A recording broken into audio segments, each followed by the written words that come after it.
So I'm gonna go ahead and give away the answer right off the bat here. Spoiler alert, the answer is yes. You can burn pine, in my opinion. I understand that it's controversial, and there's probably gonna be some comments here about that you shouldn't burn pine if you have the option, but I'll tell you what opened my eyes to burning pine. So I live here in Vermont, where hardwood is plentiful, and most New Englanders swear that by the fact that you should only burn hardwood. But I got turned on to burning pine on a trip out to Montana, to northwestern Montana. And we were there in the wintertime, and they were burning pine in their wood stove. And it's just out of necessity. There's some hardwood out there, but not a lot. And so they burn pine. I believe it was mainly lodgepole pine.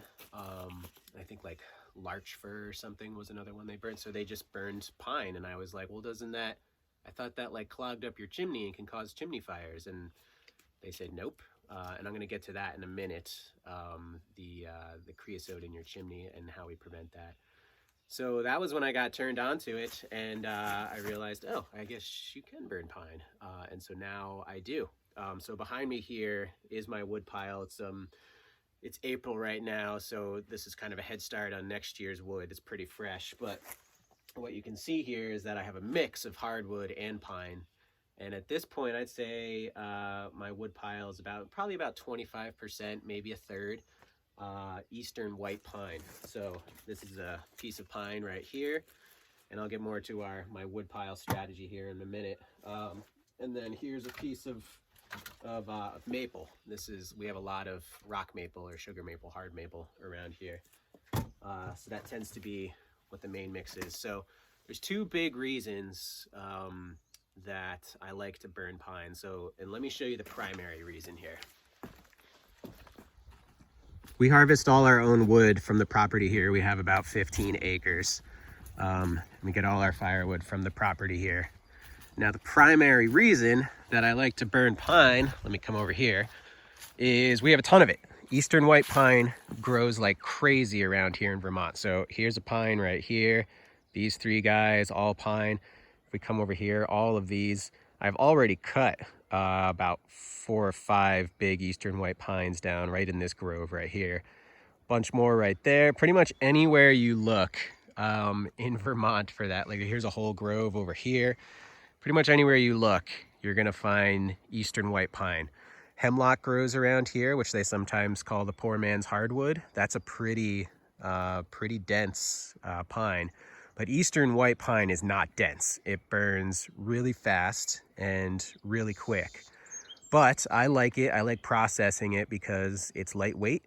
It's very easy to process, very easy to split. It can be knotty for sure. I mean, as you can see, like on this guy, there's branches going all the way up. So it can be knotty for sure, but I've learned how to deal with it and how to process it that way. Which leads me to the secondary reason I like burning pine, which is that it burns hot and fast. So I'm gonna take you into our wood stove here, and I'll show you kind of the strategy I use for burning pine. Here's a pretty typical load of wood that comes into our house. So this stuff right here, this is cherry, which is great wood. This is really good for burning. It has high BTUs. But then over here, here's our eastern white pine. So you can see it's split pretty small, right? A little smaller than the size of your forearm. That's how most of my white pine pieces are.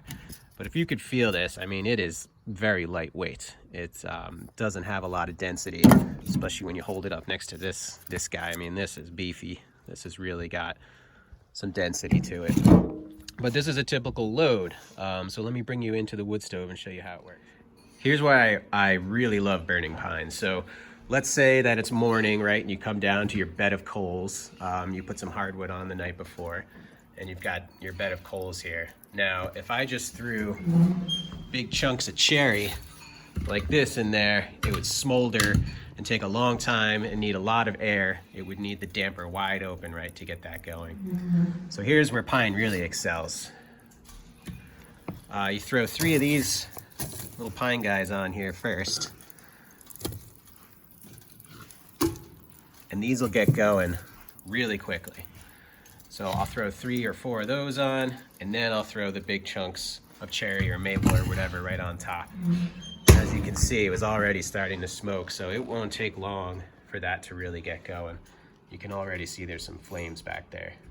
So if I had just thrown cherry in there, it would not get going nearly as quickly. And this is, you know, a drawback of a wood stove is that it takes a while to get the heat going in the morning, right? So you come down, it's cold. It's not like a furnace where it can come on an hour before you get up and come down. So you come down to a cold house, you throw pine in here, you've got a hot fire going in, what was that? I don't know, 20 seconds. You've got a really hot fire going. It of course has to be really dry wood to really function well. But it does the job. Now, the reasoning to not use pine, that it builds up creosote, is a valid one. We want to be safe, and that's where this stuff comes into play. So this is creosote remover. I got this at the hardware store. It's not cheap. This was like 13 or 14 bucks for this tub. But you just take this little guy, you sprinkle this on a bed of hot coals. So like right before I put that pine in, I would have just sprinkled this in there. I do that once a week, and that keeps the creosote away. We've never, knock on wood, had a chimney fire or anything close to it. Honestly, I don't. Sometimes I forget and don't even do this once a week. Of course, we have our chimney professionally cleaned once a year, and I would consider that a necessity. That's not something you want to mess around with. We have it professionally cleaned, so I think that takes away the negatives of burning pine, and whether it's really true or not, any creosote that builds up from pine, you can mitigate that. So those are my theories and strategies on burning pine. I will say I used to kind of hate the eastern white pines because they grow so quick around here. They're kind of like weeds. But now I have a whole new appreciation for them. And now that I know more about them, that I've learned more about them, they're actually quite an amazing tree. They can, before colonial times, and they were all kind of taken down in New England here, they could be over 200 years old and grow to be several hundred feet tall, about 300 feet tall. So it's hard to find those around here now because they've all been cut down over the years, but you could find some really big ones, and they're quite a striking tree. And so I have a whole new appreciation for white pine. And I know that burning pine as kindling is nothing new, what people have been doing in New England forever, but I think, you know, kindling tends to be more like this little guy. And I do use these little guys sometimes, especially when you're starting up brand new fires in a cold stove. But I've since switched my strategy to have bigger guys more like this to really get a fire going right off the bat. So that's it. I would love to hear your own comments and thoughts on if you burn pine, or what your strategy is, the type of wood that you burn, especially if you're not from New England. I'd be curious to hear how other people do it. Thanks for watching.